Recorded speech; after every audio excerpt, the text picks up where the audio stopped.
إن الحمد لله نحمده ونستعينه ونستغفره ونستهدي ونتوكل عليه ونعوذ بالله من شرور أنفسنا ومن سيئات أعمالنا من يهده الله فلا مضل له ومن يضلل فلا هادي له وأشهد أن لا إله إلا الله وحده لا شريك له وأشهد أن محمدا عبده ورسوله أرسله بالهدى ودين الحق ليظهره على الدين كله ولو كره المشركون. أعوذ بالله السميع العليم من الشيطان الرجيم. بسم الله الرحمن الرحيم.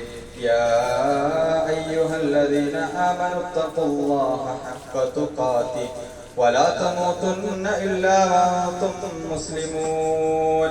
يا أيها الناس اتقوا ربكم الذي خلقكم من نفس واحدة وخلق منها زوجها وبث منهما رجالا كثيرا ونساء واتقوا الله الذي تساءلون به والأرحام إن الله كان عليكم رقيبا.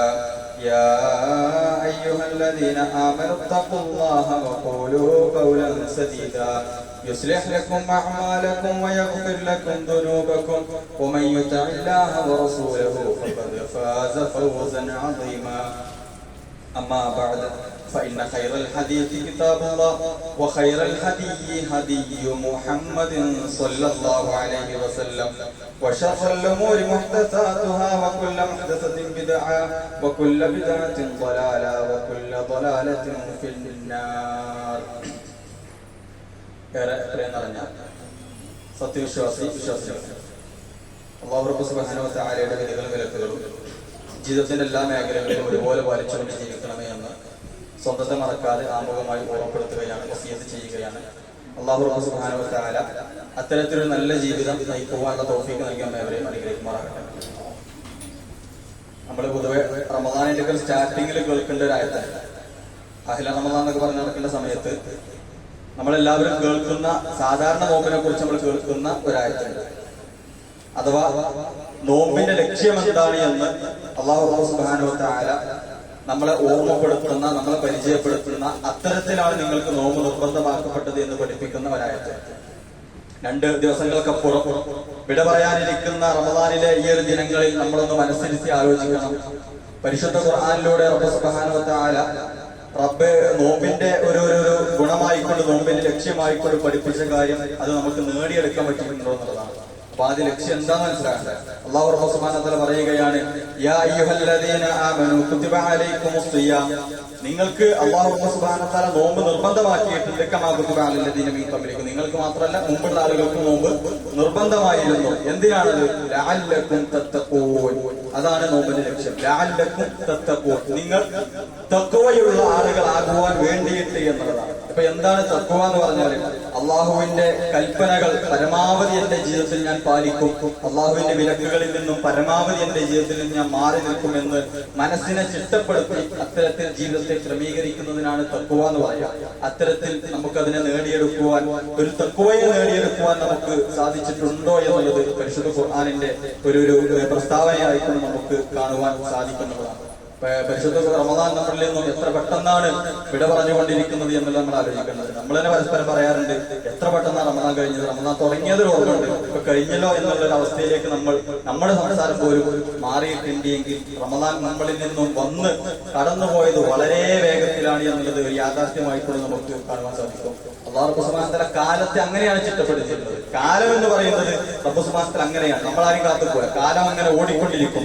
നമ്മൾ നിന്നാലും കാലം ഓടിക്കൊണ്ടിരിക്കുന്ന അവസ്ഥയിലാണ് റബ്ബ് സുബ്ഹാനഹു വ തആല ലോകത്തിന്റെ ചിട്ടയെ കൊണ്ടുവന്നിട്ടുള്ളത് എന്നുള്ളതാണ്. നമ്മുടെ ജീവിതത്തിലേക്കൊന്ന് തിരിഞ്ഞു നോക്കിയാൽ, കാലങ്ങളിലേക്കൊന്ന് തിരിഞ്ഞു നോക്കിയാൽ നമുക്ക് ഉമ്മാന്റെ മടിത്തട്ടില് ഒരു മലർന്നു കിടക്കുന്ന ഒരു കുട്ടിയായിക്കൊണ്ട്, ഒരു പാല് കുടിക്കുന്ന കുട്ടിയായിക്കൊണ്ട്, ശേഷം ഒരു കൗമാരത്തിലേക്ക്, ശേഷം ഒരു മുട്ടുകുത്തുന്ന ഒരവസ്ഥയിലേക്ക്, പിന്നെ ഒന്ന് എണീറ്റ് നോക്കുന്ന ഒരവസ്ഥയിലേക്ക്, പിന്നെ ഒന്ന് നടക്കുന്നു, പിന്നെ ഒന്ന് ഓടുന്നു, പിന്നെ ഒരു കൗമാരത്തിലേക്ക്, പിന്നെ ഒരു യുവത്വത്തിലേക്ക്, പിന്നെ ഒരു വാർദ്ധക്യത്തിലേക്കൊക്കെ ഇതിലേതെങ്കിലും അവസ്ഥയിലായിരിക്കും നമ്മൾ ജീവിച്ചുകൊണ്ടിരിക്കുന്നത്. ഒന്നുകിൽ യുവത്വത്തിലേക്ക് കയറിയ ആളുകളുണ്ടാവും, അതല്ലെങ്കിൽ കൗമാരത്തിലേക്ക് കയറിയ ആളുകളുണ്ടാവും, അതല്ലെങ്കിൽ യുവത്വം കഴിഞ്ഞ് വാർദ്ധക്യത്തിലേക്ക് സ്റ്റാർട്ട് ചെയ്ത ആളുകളുണ്ടാവും, അതല്ലെങ്കിൽ വാർദ്ധക്യത്തിന്റെ പ്രയാസങ്ങൾ അനുഭവിക്കുന്ന ആളുകളുണ്ടാവും. മുമ്പൊക്കെ ചുറുചുറുക്കോടെ എണീറ്റ് നടന്നിരുന്ന ഓടിയിരുന്ന ആളുകളൊക്കെ പലപ്പോഴും ഒരു ഇരുത്തത്തിലേക്ക്, ഒരു കിടത്തത്തിലേക്കൊക്കെ മാറിയിട്ടുണ്ടെങ്കിൽ വാർദ്ധക്യത്തിന്റെ പ്രയാസങ്ങൾ പലരും അനുഭവിക്കുന്നുണ്ട് എന്നുള്ളത് ഒരു യാഥാർത്ഥ്യമാണ്.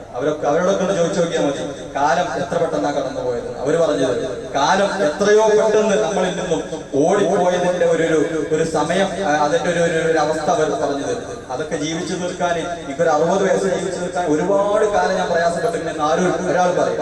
എല്ലാവരും പറയും എത്ര പെട്ടെന്നാ കാലം കഴിഞ്ഞത്, കുട്ടിക്കാലം ഓർമ്മയുണ്ട്, എന്റെ യുവത്വം എനിക്ക് ഓർമ്മയുണ്ട് എന്നൊക്കെ പലരും ഒരു പ്രയാസങ്ങൾ പറയാറുണ്ട് എന്നുള്ളത് ഒരു യാഥാർത്ഥ്യമാണ്. പറഞ്ഞത് കാലം നമ്മളിൽ നിന്നും ഓടിക്കൊണ്ടിരിക്കുന്നു. കാലത്തിന്റെ കൂടെ ഓടുവാൻ നമുക്ക് സാധിക്കേണ്ടത് വെറുതെ ഓടിയാ പോരാ, വെറുതെ കാലത്തിന്റെ കൂടെ അങ്ങനെ ഓടിയാ പോരാ. പിന്നെന്ത് വേണം? കയ്യിലെന്ത് വേണം? കാലത്തിന്റെ കൂടെ ഓടുമ്പോ റബ്ബ് വേണമെന്ന് പഠിപ്പിച്ച ചില കാര്യങ്ങളുണ്ട്, റബ്ബ് നിർബന്ധമായും ഉണ്ടാകണമെന്ന് പഠിപ്പിച്ച ചില കാര്യങ്ങളുണ്ട്. ആ കാര്യങ്ങൾ കൂടി ഉണ്ടാകുമ്പോൾ മാത്രമേ നമുക്ക് ആ ഒരു ഓട്ടം കൊണ്ടൊരു മെച്ചം ഉണ്ടാവുകയുള്ളൂ. കാലത്തിന്റെ കൂടെ ഓടുമ്പോൾ നമ്മുടെ കയ്യിൽ പാതേയങ്ങൾ വേണമെന്നുള്ളത് ഇസ്ലാം പഠിപ്പിക്കുന്ന ഒരു പ്രധാനപ്പെട്ട പാഠമായിക്കൊണ്ട് നമ്മൾ മനസ്സിലാക്കേണ്ടതുണ്ട്. എന്താണ് ഒരു കാലം ഓടിത്തൊടുക്കുമ്പോൾ നമ്മളിൽ ഉണ്ടാകേണ്ടുന്ന പാതയം എന്താണ്? അതാണ് സ്റ്റാർട്ടിങ്ങിൽ പറഞ്ഞ തഖ്വ എന്ന്. ജീവിതത്തിൽ തഖ്വയില്ലാതെ നമുക്കൊരു ജീവിതം ജീവിക്കുവാൻ സാധിക്കില്ല. തഖ്വയിൽ ഉന്നതമായ ആളുകളുണ്ടാവും, താഴ്ന്ന ആളുകളുണ്ടാവും.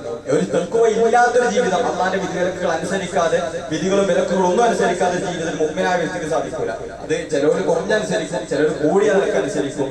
ഏറ്റവും തഖ്വയുടെ ഉന്നതികൾ നേടിയെടുക്കുവാൻ സാധിക്കുന്നു എന്നുള്ളതാണ് നോമ്പിന്റെ പാഠമായിക്കൊണ്ട് പരിശുദ്ധ ഇസ്ലാം പഠിപ്പിക്കുന്നത്. ആ ഒരു ഓട്ടം, നമ്മുടെ കാലത്തിന്റെ ഓട്ടം ചെന്നെത്തുന്ന ഖബറിൽ എത്തുമ്പോഴല്ല നമ്മൾ ആലോചിക്കുന്നത്. ഖബറിലേക്ക് എത്തുകയാണ് കാലം ചെയ്യുക. കാലം ഓടി ഓടി നമ്മൾ ഖബറിലേക്ക് തള്ളിയിടും. ആ ഖബറിലേക്ക് തള്ളിയിടുന്ന സമയത്ത് ആലോചിക്കുന്നതല്ല നമുക്ക് യഥാർത്ഥ തിരിച്ചറിയുന്നത്. അതിനു മുമ്പ് ആലോചിക്കാൻ സാധിക്കും. ഈ ഒരു സമയങ്ങൾ നമുക്ക് ആലോചിക്കാനുള്ള സമയങ്ങളാണ്. ഖബറിലേക്ക് എത്തുന്നതിന് മുമ്പ് നമുക്ക് മുതലെടുക്കാനുള്ള സമയങ്ങളാണ് എന്നുള്ളത് തീർച്ചയായിട്ടും നമ്മൾ മനസ്സിലാക്കുന്നത്. സുഹൃത്തുക്കളെ, റമദാൻ നമുക്ക് ചില പാഠങ്ങൾ, ചില ഓർമ്മപ്പെടുത്തലുകൾ, ചില തിരിച്ചറിവുകൾ നമുക്ക് തന്നിട്ടുണ്ട് എന്നുള്ളത് ഒരു യാഥാർത്ഥ്യമാണ്, കൃത്യമായിക്കൊണ്ടുള്ള യാഥാർത്ഥ്യമാണ്.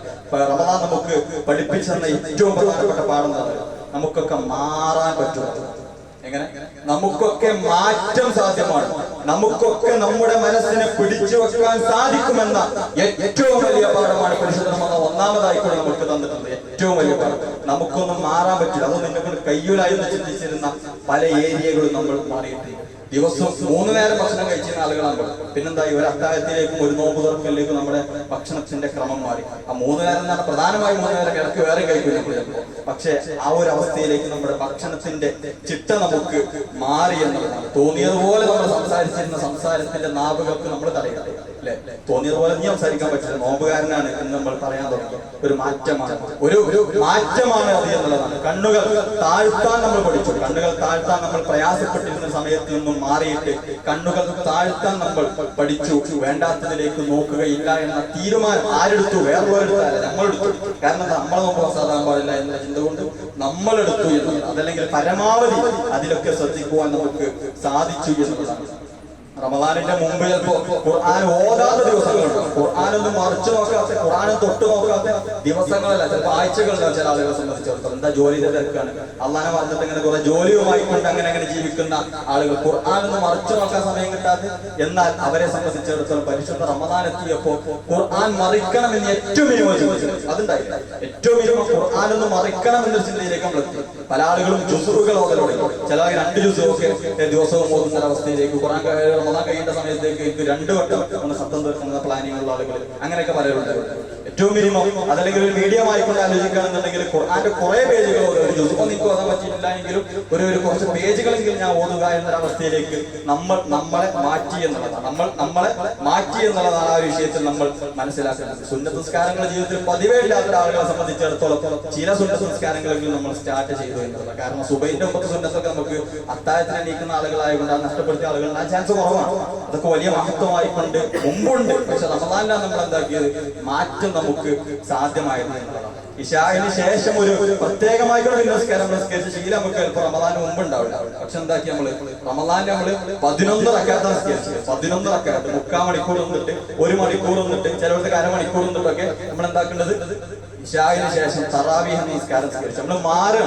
എവിടെ മാറ്റം? കൽബിൽ മാറ്റമില്ല. നമ്മൾ മനസ്സിനെ ചേഞ്ച് ചെയ്തു. പിന്നെ നമുക്ക് ഇടയ്ക്കൊരു മടി പിടിക്കണമെന്നുണ്ടെങ്കിലും നമ്മൾ പരമാവധി നമ്മൾ തറാവീഹുകൾക്ക് ഉണ്ടായിട്ടുണ്ട് എന്നുള്ള ഇങ്ങനെ മാറ്റങ്ങൾ കൊണ്ട് അലങ്കൃതമായിരുന്നു നമ്മുടെ റമദാൻ എന്നുള്ളത്. ഒരുപാട് മാറ്റങ്ങൾ എണ്ണിയാ തീരൂല.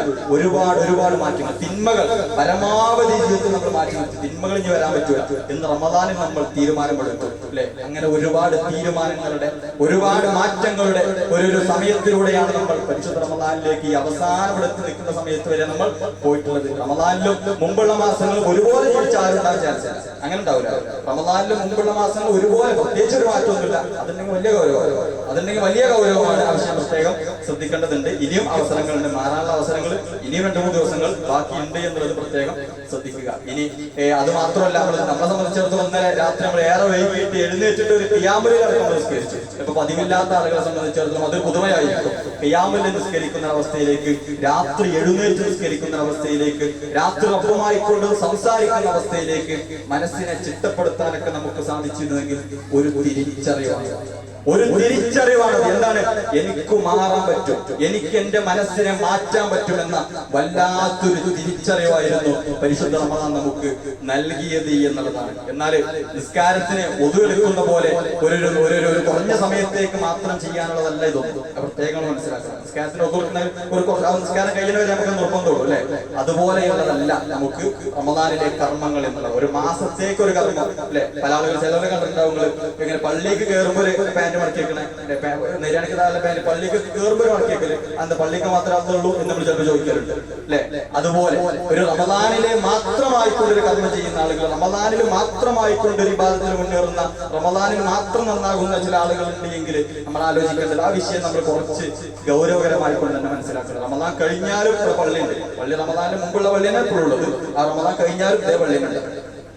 പള്ളികൾ ഇനിയും ബാക്കിയാണ്. നമുക്ക് ജമാഅത്തുകൾക്ക് പങ്കെടുക്കാൻ സാധിക്കണം. റമദാൻ കഴിഞ്ഞാലും പരിശുദ്ധ ഖുർആൻ ഉണ്ട്. പള്ളിയിലെ തട്ടുകളിലും വീടുകളിലും പരിശുദ്ധ ഖുർആൻ ഉണ്ട്. അത് പിടിപിടിക്കാനുള്ളതല്ല.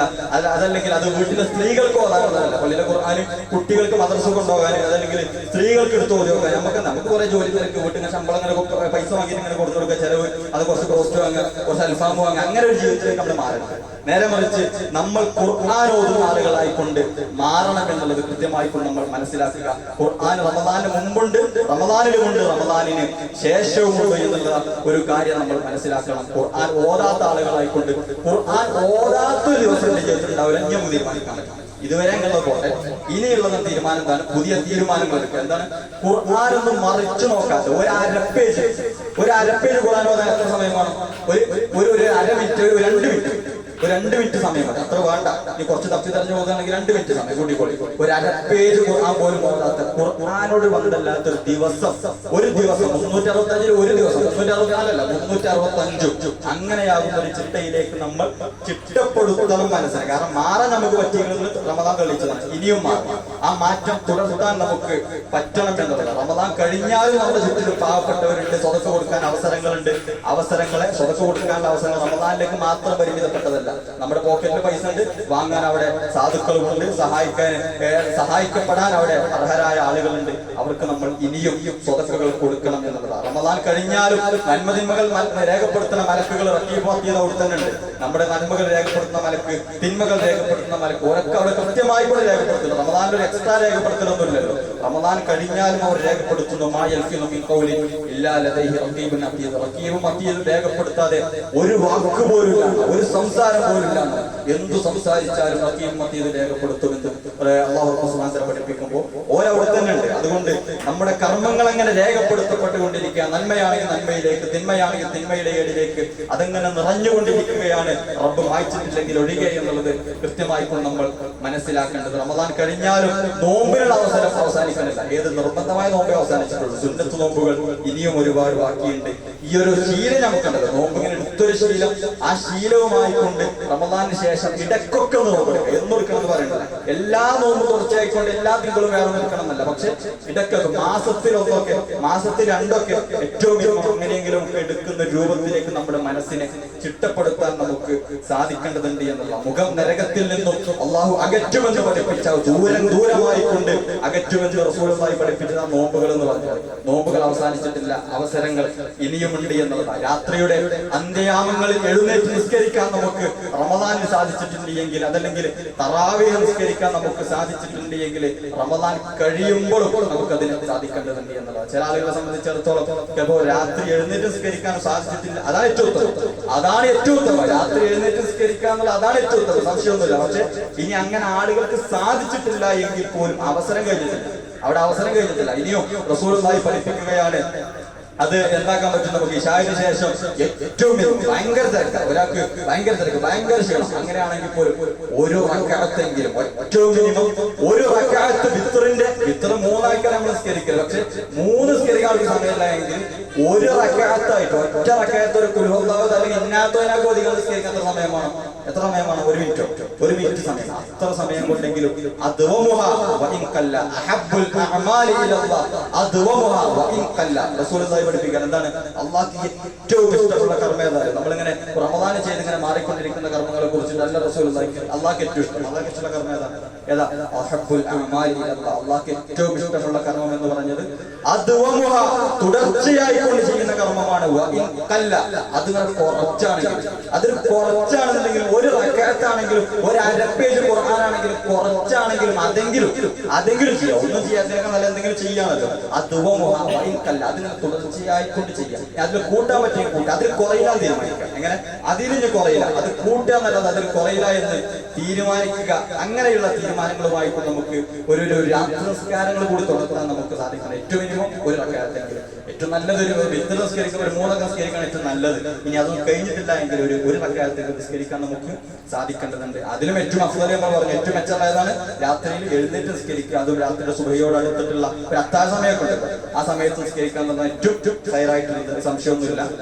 പക്ഷെ ഇങ്ങനെയെങ്കിലും നിസ്കരിക്കുമെന്നൊരു തീരുമാനം നമുക്ക് എടുക്കാൻ സാധിക്കണം. കാരണം മാറിയത് നമ്മൾ 11 നിസ്കരിച്ചാൽ നമുക്ക് എന്താ പറ്റൂല, ഒരു റക്അത്ത് നിസ്കരിക്കാൻ ഒരു പ്രയാസം ഉണ്ടാവില്ല അല്ലെ. 11 ഇങ്ങനെ ഒരു 8 ഇങ്ങനെ കഴിഞ്ഞിട്ട് 10 ഇങ്ങനെ ആവുന്ന സമയത്ത് അവസാനം ഫുള്ളാവുന്ന ചിലപ്പോൾ കുഴങ്ങിന്റെ ആശ്വാസം ഉണ്ടാവും. ചിലപ്പോൾ ഒരു കുഴങ്ങിന്റെ ആശ്വാസം ഉണ്ടാവും. ആ ആശ്വാസം നിസ്കരിച്ചാൽ മതി, ആ ആശ്വാസം മാത്രം കൊണ്ട് നിസ്കരിച്ചാൽ മതി. ഒറ്റ റക്അത്ത് നമുക്ക് ഒരു കയ്യെന്നുള്ളതുണ്ടാവുമല്ലോ, അങ്ങനെ നിസ്കരിച്ചാലെങ്കിലും അതൊരു തുടർച്ചയായി കൊണ്ടുപോകാൻ നമുക്ക് സാധിക്കണം. അത് സാധിക്കാത്ത ആരും ഉണ്ടാവില്ല. ഇനി കഴിയാത്ത ഇരുന്നിട്ടെങ്കിലും നിസ്കരിക്കുക, അങ്ങനെയൊക്കെ ഒരു ശീലത്തിലേക്ക് നമ്മൾ മാറും. നിന്ന് നിസ്കരിക്കാൻ കഴിയാത്ത ആളുകളെങ്കിൽ ഇരുന്നിട്ടെങ്കിലും നിസ്കരിക്കുന്ന അത് ശീലമാക്കുന്ന കോലത്തിലേക്ക് നമ്മൾ കൊണ്ടുപോവുക എന്നുള്ളത് കൃത്യമായിട്ട് നമ്മൾ മനസ്സിലാക്കുന്നത്. സുഹൃത്തുക്കൾ, ഇതൊക്കെ ചെയ്യുമ്പോഴാണ് നമ്മൾ ഒരു മുതലെടുത്ത ആളാകും. ദുനിയാവിൽ ആയുസ് കിട്ടിയിട്ട് ദുനിയാവിൽ 10, 20, 30, 50, 60 താടി നരച്ചിട്ടും മുടി നരച്ചിട്ടും അങ്ങനെയൊക്കെ ആയിട്ട് പോലും ഒരു മെച്ചമുണ്ടാക്കാൻ പറ്റിയില്ല എങ്കിൽ നമ്മൾ എത്ര നഷ്ടക്കാരനാണ്. ഒരു മെച്ചമുണ്ടാക്കാൻ നമുക്ക് പറ്റിയിട്ടില്ല എങ്കിൽ നമ്മളെക്കാളും വലിയ നഷ്ടക്കാരൻ ആരുണ്ട് എന്നുള്ളതാണ്. റമദാൻ കഴിയുന്നതോടെ കർമ്മങ്ങളൊക്കെ നിർത്തിയിട്ട് തോന്നിവാസങ്ങളൊക്കെ തുടങ്ങിയിട്ട് ആ പെരുന്നാളോടുകൂടി പിന്നീട് ഏർപ്പാടുന്ന കോലത്തിൽ അങ്ങനെ നമ്മൾ ഒരിക്കലും ഒരു വിശ്വാസി ആകുവാൻ പാടില്ല. അങ്ങനെ ആകാതിരിക്കുമ്പോൾ എന്ത് പറയുമ്പോൾ തുടക്കത്ത് പറഞ്ഞില്ല, കുടുംബ തുടക്കത്ത് പറഞ്ഞില്ല, എന്ത് തഖ്വ എന്ന് പറഞ്ഞാൽ തഖ്വ ഉണ്ട് എന്ന് പറയാൻ പറ്റും. റമദാന്റെ നോമ്പിന്റെ മെച്ചം കിട്ടുന്നപ്പോഴാ പറയാം, അത് തുടർച്ചയായിക്കൊണ്ട് കൊണ്ടുപോകുവാൻ പറ്റുമ്പോഴാണ്. അതുകൊണ്ടാണ് പണ്ഡിതന്മാർ പറയാറ്, കൂനു റബ്ബാനി, നിങ്ങൾ റബ്ബിന്റെ ആളുകളാണ്, വലാത്ത കൂനു റമദാനി, നിങ്ങൾ റമദാന്റെ ആളുകളാകരുത്. എങ്ങനെ? നിങ്ങൾ റമദാനിക്ക് അങ്ങനെ ഒരു കർമ്മം ചെയ്യുന്ന റമദാന്റെ ആളുകളായിക്കാണ്. അങ്ങനെ ഒരാൾ അതെല്ലാവർക്കും ആഗ്രഹിക്കും. കാരണം ഏതൊരു ഒഴുക്കിനൊത്ത് നിന്നാലും വലിയ പ്രയാസമൊന്നുമില്ല. എല്ലാവരും പള്ളിയിൽ പോകും, നമ്മൾ പള്ളിയിൽ പോവുക, എല്ലാവരും സ്കരിക്കുക, നമ്മൾ സ്കരിക്കുക, എല്ലാവരും 2 ദിവസം കൂടാൻ പോകും, നമ്മളൊരു അരപ്പേജ് കൂടാൻ പോകും, എല്ലാവർക്കും കഴിയുന്ന വിഷയം. പക്ഷേ അത് കഴിഞ്ഞിട്ട് നമുക്കത് സാധിക്കുമെങ്കിൽ കൂനു റബ്ബാനി, റബ്ബിന്റെ ആളുകളാകണം, വലാത്ത കൂനു റമദാനി, നിങ്ങൾ റമദാന്റെ ആളുകളാകരുത് എന്ന് പണ്ഡിതന്മാർ അവിടെയാണ് പഠിപ്പിക്കുന്നത് എന്നുള്ളത്. കാരണം റമദാനിലെ റബ്ബ് തന്നെയാണ് ശവ്വാലിലുള്ളത്, ശേഷമുള്ള മാസങ്ങളൊക്കെ അതേ റബ്ബ് തന്നെയാണ് നമുക്ക് കർമ്മം തരാനും കൂലി തരാനും ഒക്കെ ഉള്ളത് എന്നുള്ള ഒരു ബോധ്യം നമുക്ക് വേണ്ടതുണ്ട്. മരണം വരെ ഇബാദത്ത് ചെയ്യുന്നവനാണ് വിശ്വാസി, മരിക്കണത് വരെ ഇബാദത്ത് ചെയ്യുന്നവനാണ് വിശ്വാസി. ഒരു കുറച്ചു കാലത്തിന് ഇബാദത്ത് ചെയ്ത് പിന്നെ ഇബാദത്ത് കുറവ് എന്ന് അങ്ങനെ ഒരു പോകേണ്ട ആളല്ല. എന്താണ്? വഅബ്ദു റബ്ബക ഹത്താ യഅതിയകൽ യഖീൻ. യഖീൻ എന്ന റബ്ബ് പ്രയോഗിച്ചു. യഖീൻ എന്ന അർത്ഥം അറിഞ്ഞവരുണ്ടാവും, ഇവിടെ അറബി അറിഞ്ഞവരുണ്ടാവും. യഖീൻ എന്നാൽ ഉറപ്പായും സംഭവിക്കുന്നത്, ഉറപ്പായിട്ട് സംഭവിക്കും. അതിന് ഇല്ലാതെ പറഞ്ഞ കാര്യമില്ല. ഇവിടെ ഇരിക്കുന്ന എല്ലാവർക്കും സംഭവിക്കുന്ന ഒരു കാര്യം എന്താണെന്ന് ചോദിച്ചാൽ അത് മരണം മാത്രമേ ഉള്ളൂ. എല്ലാവർക്കും ഉണ്ടാകുന്ന കാര്യം എന്താ വെച്ചാൽ അത് മരണമാണ്. അങ്ങനെ ഒരു കാര്യം ദുനിയാവിൽ സംഭവിക്കുന്ന ഒരു കാര്യം, അത് നിർബന്ധമായിട്ടും സംഭവിക്കുന്ന ഒരു കാര്യം, അത് മരണമാണെങ്കിൽ നിനക്ക് ആ ഉറപ്പായ മരണം വരുവോളം എന്താക്കണം? റബ്ബിനെ നീ ആരാധിച്ചുകൊണ്ടേയിരിക്കണമെന്ന് അല്ലാഹു സുബ്ഹാനഹു വ തആല പരിശുദ്ധ ഖുർആനിൽ കൽപ്പിക്കുക. ഒരു കൽപ്പനാ സ്വരത്തിലാണ് അല്ലാഹു സുബ്ഹാനഹു വ തആല പറയുന്നത് എന്നത്. മഹാനായ ബിശ്ർ ബിൻ ഹാരിസ് റളിയല്ലാഹു റഹിമഹുള്ളയോട് ഒരിക്കൽ ചോദിക്കുകയാണ്, ഇന്ന ഖൗമി യജ്തഹിദൂന വയതഅബ്ബദൂന ഫി റമളാൻ. ചില ടീമുണ്ടല്ലോ, ചില ആൾക്കാരുണ്ടെന്നാണ് ഒരു റമളാനിൽ ഭയങ്കര പണിയെടുക്കും, നല്ലോണം ഡങ്ങാറാവും. യജ്തഹിദൂന പരിശ്രമിക്കും, കഠിനമായി പരിശ്രമിക്കും അവർ. വയതഅബ്ബദൂന ഫി റമളാൻ, റമളാനിൽ ഇങ്ങനെ ഇബാദത്ത് കൊണ്ട് മുഴുകുന്ന ആളുകളായിരിക്കും അവർ. വയതറുകൂന അമല ബഅദഹു, അഥവാ അതിന് ശേഷം പോലാണ് കർമ്മങ്ങൾ കൊണ്ട് ഒഴിവാക്കി റമളാനിൽ നന്നാകുന്ന ഒരു കോലത്തിലേക്ക്, റമളാനിൽ നന്നാക്കാൻ പറ്റുമല്ലോ എന്നൊരു കോലത്തിലേക്ക് മാറുന്നുവെങ്കിൽ മഹാനായ ബിശ്ർ ബിൻ ഹാരിസ് റഹിമഹുല്ലാ പറയുകയാണ്, ബിക്സൽ ഖൗം, എത്ര മോശമാണ്, എന്ത് മോശമാണ് അവരുടെ അവസ്ഥ.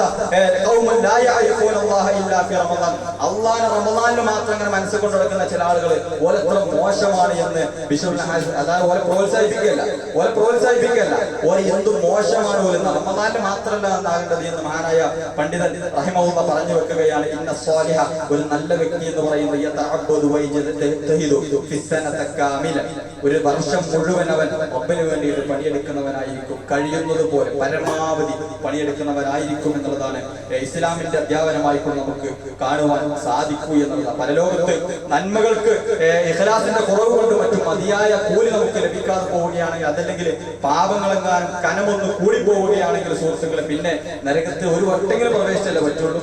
എങ്ങനെ പാപത്തിനൊന്ന് കനം കൂടി സങ്കല്പിക്കുക, നമ്മളെ പാപങ്ങളൊന്ന് കൂടിപ്പോയി, നന്മകളൊന്ന് കുറഞ്ഞുപോയി, അല്ലെങ്കിൽ നമ്മൾ ചെയ്ത നന്മകളുണ്ട് പക്ഷേ പല കാരണങ്ങൾ കൊണ്ട് അത് ധൂളിയായി പോയി. രഹസ്യമായിക്കൊണ്ട് തിന്മ ചെയ്താൽ എന്തുണ്ടാവും, ആ നന്മകൾ അല്ലാഹു തിഹാമാപർവ്വതം പോലെ കർമ്മം ചെയ്ത ആൾ വരും, നമ്മളിപ്പോ അത്ര ചെയ്തിട്ടുണ്ടാവില്ല, അത്രയും കർമ്മമായിക്കൊണ്ട് ചില വ്യക്തികൾ വരുന്ന ഒരു രഹസ്യം മോശമായതുകൊണ്ട് അതങ്ങനെ ധൂളിയായിക്കൊണ്ട് പഞ്ഞി പോലെ പറത്തിക്കളയുന്ന നമ്മളൊക്കെ ചെയ്ത കർമ്മങ്ങൾക്ക് കനമുണ്ടാകുമോ നമുക്കറിയില്ല. കനമുള്ള കർമ്മങ്ങൾ ചെയ്യുവാൻ നമുക്ക് സാധിക്കേണ്ടതില്ല. ഇനി കനമുള്ള കർമ്മങ്ങൾ ചെയ്തിട്ടും നന്മയ്ക്കപ്പുറം തിന്മയാണ് കനം തൂങ്ങിയത് സുഹൃത്തുക്കളെ, നരകത്തിൽ ആദ്യം ഒന്ന് പ്രവേശിക്കേണ്ടില്ല. നമുക്ക് നരകത്തിലൊന്ന് പ്രവേശിക്കാതെ ആ ഒരു സുഹൃത്തേക്ക് കടക്കാൻ നമുക്ക് കഴിയുമല്ലോ. ആ നരകത്തിലെ അവസ്ഥയെ കുറിച്ച് അള്ളാഹു പഠിപ്പിക്കുക. നരകത്തിലേക്കാൾ ഇട്ടുന്ന സമയത്ത് അവർ പറയുന്ന അവസ്ഥയെ കുറിച്ച് അള്ളാഹു പഠിപ്പിക്കുകയാണ്.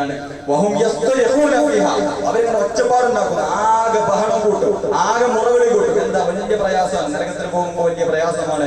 അവർ മുറവിളി കൂട്ടും, എന്നിട്ട് അവർ പ്രാർത്ഥിക്കും, റബ്ബന, ഞങ്ങളുടെ റബ്ബേ, അഖ്രിജ്ന, ഞങ്ങളൊന്ന് പുറത്തു കിട്ടുമല്ലോ റബ്ബേ, നരകത്തിൽ ഒന്ന് പുറത്തു കിട്ടുക, നഅമൽ സ്വാലിഹ, ഞങ്ങളൊന്ന് കർമ്മങ്ങൾ ചെയ്യട്ടെ, സ്വാലിഹായ കർമ്മം ചെയ്യട്ടെ. എങ്ങനെ ഞങ്ങളൊന്ന് സ്വാലിഹായ കർമ്മങ്ങളൊന്ന് ചെയ്യട്ടെ. വൈറല്ലതിക്കുണ്ടാനാണ് ഇതുവരെ ചെയ്തതുപോലെ ഇനി ടോപ്പായി ചെയ്യും, ഇനി ഉഷാറായിക്കൊണ്ട് ചെയ്യും. നമ്മൾ റമദാൻ ഉണ്ടായ പോലെ നമ്മൾ പറയും, ഇനി ടോപ്പായിക്കൊണ്ട് ആ കർമ്മങ്ങൾ ചെയ്യുമെന്ന് അവരിങ്ങനെ മുറവിളി കൂട്ടിക്കൊണ്ട് റബ്ബിനോട് ചോദിച്ചുകൊണ്ടിരിക്കുന്നതാണ്. റബ്ബ് തിരിച്ചു പറയുന്ന മറുപടി അത് നമ്മളാണ് സാൻസിന് ആലോചിക്കുന്നത്. നമ്മളങ്ങനെ ആകുമെന്നുള്ള ആലോചിച്ചു ചോദിക്കണം നമ്മൾ. എന്താ റബ്ബ് തിരിച്ചു പറഞ്ഞ മറുപടി?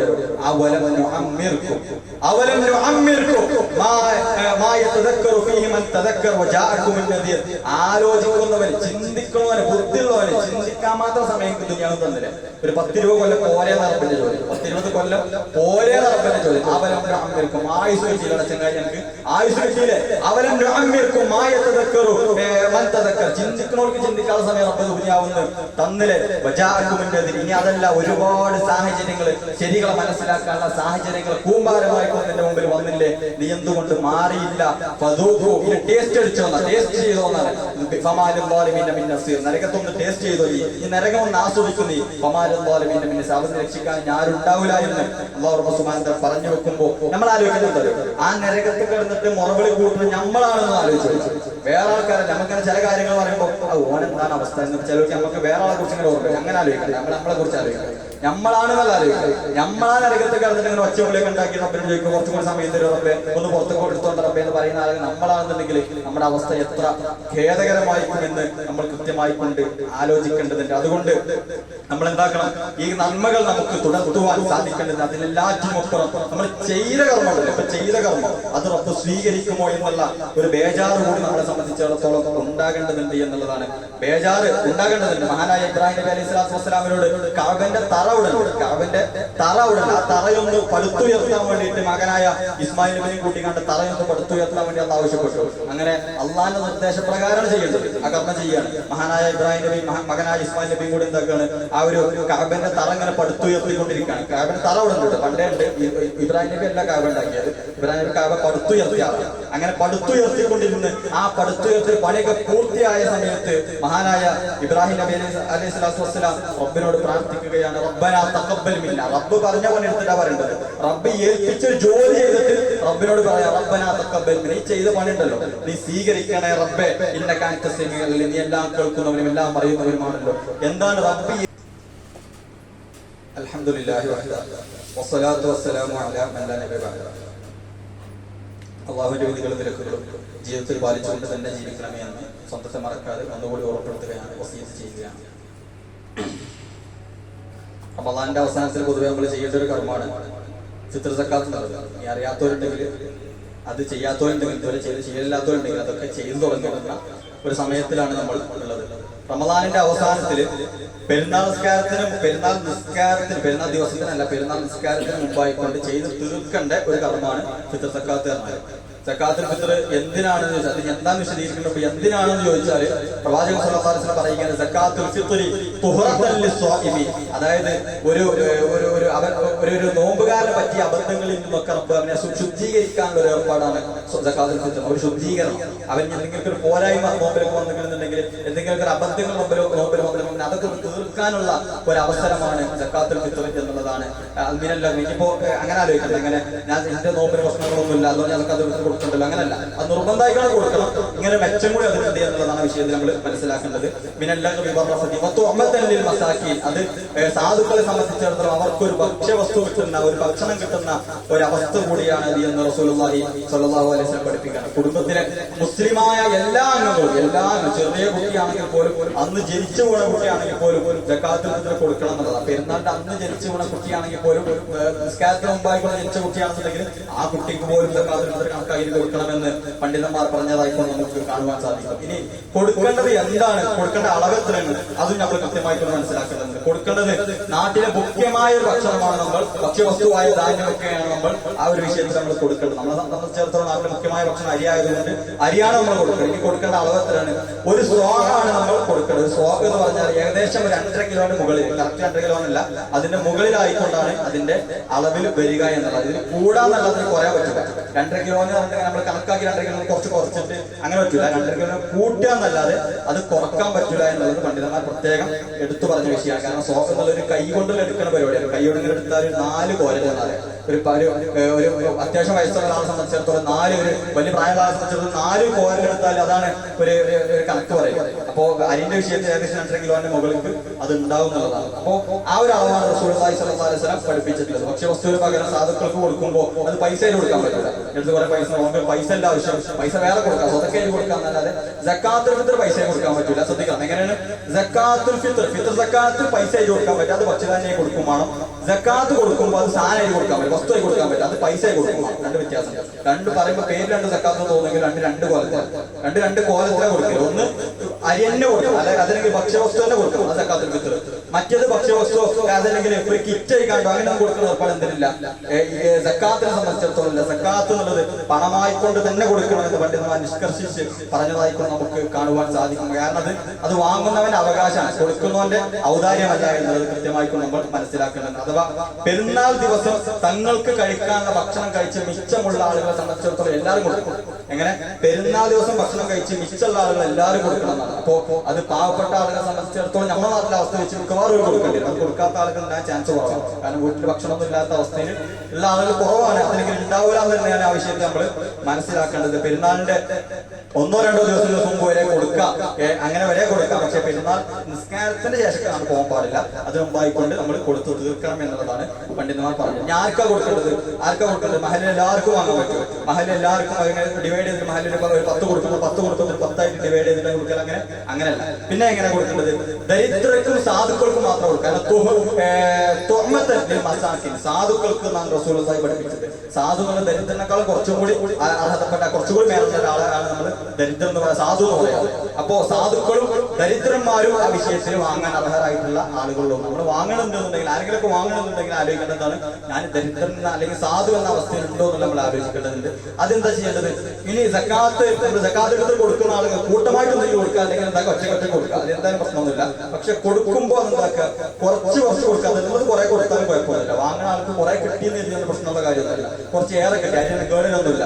അതവിടെ വെക്കുന്ന പ്രശ്നമൊന്നുമില്ല. അത് എടുത്തു വെക്കാൻ പറ്റുന്ന വസ്തുവാണ്. കുറച്ചേറെ കിട്ടിയാലും ഓർക്കുന്നത് പ്രയാസമൊന്നുമില്ല, കുറച്ച് കാലം അവർക്ക് കൂടുതലായിക്കൊണ്ട് ഉപയോഗിക്കാൻ നല്ലത്. അതല്ലാതെ അരി കുറേ ഉണ്ടല്ലോ അതുകൊണ്ട് ഓർക്ക് ഇങ്ങനെ ഒരു 10 രൂപനപ്പുറം ഇങ്ങനെ കൊടുക്കുക, ബാക്കി എല്ലാവർക്കും കൊടുത്തു കൊടുത്താൽ എന്തിനാ 10 രൂപനപ്പുറം എല്ലാവർക്കും കൊടുക്കുന്നത്? അതിന് പകരം എല്ലാവർക്കും ഒരു ഡിവൈഡ് ചെയ്ത് കൊടുത്താൽ എല്ലാവർക്കും ഒത്തുമല്ലോ. അങ്ങനെ അല്ല സക്കാത്തുൽ ഫിത്ർ. അത് അങ്ങനെ സക്കാത്തുൽ ഫിത്ർ കൊടുക്കരുത്. നേരെ മറിച്ച് സാധുക്കൾ കുറച്ച് ഏറെ കൊടുത്താലും അത് സാധുക്കൾക്കും മിസ്കീനുമാർക്കും ദരിദ്രന്മാർക്കും മാത്രമാണ് കിട്ടുന്നത് എന്ന് ഉറപ്പിക്കുവാൻ നമുക്ക് സാധിക്കുന്നത്. വാങ്ങേണ്ടതെങ്കിൽ സാധുവാണോ അല്ലെങ്കിൽ ദരിദ്രനാണ് നമ്മളും പേടിക്കേണ്ടതുണ്ട് ആ വിഷയത്തിൽ എന്നുള്ളത് കൃത്യമായിട്ട് മനസ്സിലാക്കുക. ദരിദ്രൻ എന്ന് പറഞ്ഞാൽ സാധു എന്ന് പറഞ്ഞാൽ വ്യത്യാസം മനസ്സിലാക്കുക. ദരിദ്രൻ പറഞ്ഞാൽ എന്താ? അന്നത്തെ ചെലവിന് പോലും വകുപ്പില്ലാത്ത, അന്നാന്നത്തെ ചെലവിന് പോലും വകുപ്പില്ലാത്ത ആൾക്കാണ് ദരിദ്രൻ പറയാം.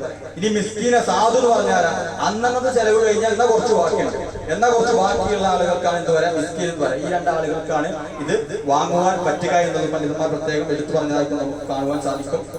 അതല്ല സക്കാത്തിന്റെ അവകാശികൾക്കൊക്കെ കൊടുക്കാമെന്ന് പറഞ്ഞിട്ടുള്ള പണ്ഡിതന്മാരെ നമുക്ക് കാണുവാൻ സാധിക്കും. ഏതായാലും ഇതിനപ്പുറം എന്തായാലും പോകാൻ പറ്റൂല. ഈ ഒരു കണക്കിൽ മാത്രമേ ഇത് ഒതുങ്ങി നിൽക്കുകയുള്ളൂ എന്നുള്ളത് പ്രത്യേകം മനസ്സിലാക്കേണ്ടതുണ്ട്. അത് തന്നെ സ്വന്തം നാട്ടിലെ ദരിദ്രന്മാർക്കൊക്കെ കൊടുത്തു കഴിഞ്ഞു, അത്യാവശ്യം കുറെ കൊടുത്തു, എന്നിട്ട് മരി ബാക്കിയാണ്. ഞാൻ എന്താ ചെയ്യാ? എന്നാൽ ബാക്കി വർഷത്തിൽ വേടി നിൽക്കുക, അങ്ങനെ പറ്റില്ല. അപ്പൊ എന്താ ചെയ്യേണ്ടത്? തൊട്ടപ്പുറത്തെ നാട്ടിൽ കൊടുക്കുക, തൊട്ടപ്പുറത്തെ നാട്ടിലേക്ക് എവിടേക്കെങ്കിലും കൊടുക്കുക. നമ്മളെ നാട്ടിൽ കൊടുത്ത് തീർക്കുക എന്നുള്ളതാണ് ഏറ്റവും നല്ലത്. അവിടെ പരമാവധി ഒരു കിലോ കൂട്ടി കൊടുത്തിട്ട് കൊടുക്കുക എന്നുള്ളതാണ് ഏറ്റവും നല്ലത്. ഇനി കൊടുത്തിട്ട് കുറെ പരമാവധി കൊടുത്തു, കുറെ നാട്ടിൽ മൊത്തം പൈസ പാവപ്പെട്ട ഒരു തീരെയില്ല, വളരെ ഒന്നുണ്ട് ഫാമിലിയുള്ളൂ. അപ്പൊ എല്ലാവരും അരി കൂടെ കൊടുക്കുന്ന അരിക്കാനുള്ള സ്ഥലങ്ങൾ ഉണ്ടാവുള്ളൂ. അപ്പൊ ആ ഒരു അരി അങ്ങനെ എന്താക്കുക, എന്താ അവർക്ക് മാത്രം കൊടുക്കാതെ കുറച്ച് എന്താക്കുക, അത് ബാക്കിയുള്ള വേണ്ടി നിൽക്കുക എന്നല്ല, തൊട്ടപ്പുറത്തെ നാട്ടിലെ പാവപ്പെട്ടവർക്ക് അപ്പോഴാണ് കൊടുക്കാൻ പറ്റുക. അപ്പോൾ പോലും അർഹരല്ലാത്തവർ വാങ്ങരുത് എന്ന് പണ്ഡിതന്മാർ നിഷ്കർഷിച്ചിട്ടുണ്ട്. കൊടുക്കൽ നിർബന്ധമാണ്, വാങ്ങുന്നവർ അർഹരാകലും നിർബന്ധമാണ് എന്നുള്ളത് കൃത്യമായിട്ടുള്ള വിഷയങ്ങൾ നമ്മൾ മനസ്സിലാക്കേണ്ടതുണ്ട്. സത്യമായിക്കൊണ്ട് മനസ്സിലാക്കുവാനും ഉൾക്കൊണ്ടുകൊണ്ട് ജീവിക്കുവാനുള്ള തൗഫീഖ് നൽകി റബ്ബ് സുബ്ഹാനഹു വ തആല ഏവരെയും അനുഗ്രഹിക്കുമാറാകട്ടെ.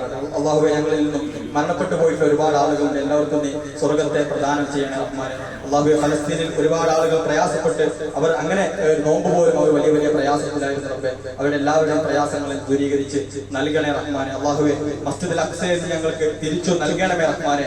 അല്ലാഹുവേ, ഞങ്ങളിൽ നിന്നും മരണപ്പെട്ടു പോയിട്ടുള്ള ആളുകൾക്ക് ഖബറിടം നീ വിശാലമാക്കി നൽകണേ റഹ്മാനെ. اللهم اجرنا من النار، اللهم اجرنا من النار، اللهم اجرنا واجر والدينا من النار. اقول قولي هذا استغفر الله لي ولكم ولسائر المسلمين من كل ذنب فاستغفروه انه هو الغفور الرحيم. وصلى الله على نبينا محمد وعلى اله وصحبه وسلم. اقم الصلاه.